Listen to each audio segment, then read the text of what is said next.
one of the things that's made us successful here at Elite is creating a program that's palatable for anybody to come in and learn and get better in small doses and not get smothered on day one, and not go back to work with a black eye or a bloody nose, which was common in the early days, right? And so figuring out a way to feed it to people, like I said, and eating that elephant one bite at a time versus just kicking the tar out of everybody. Well, that's where I think Elite's really done a great job. Is there's something for everybody here. Yeah. There's something for the athlete that wants to be challenged. There's something for the 55-year-old that's trying to stay in shape and have a good community. There's something for the family to be involved with. Yeah. And so I think it's done a really good job on reaching out to the different learners, types of people, to build their community. Yeah, the different people groups, meeting people where they're at. That's and, right. Like you said, pushing the athlete and the grandma, chilling her out a little bit, but pushing her when we need to. And yeah, I had a good friend of mine.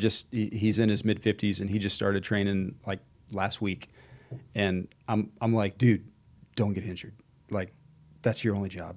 Because he used to be, I think he was a college football player, and he's strong-willed, and he's getting in better shape. I'm like, dude, your only job is to not get injured. And he's like, oh, I want to go do this group class. I'm like, dude, there's a bunch of 20-year-olds in that group class. All right, you need to start with about 10 private lessons, and get through these private lessons, learn how to do the warm-up, right? Learn the basic techniques, get one or two things to do from each position.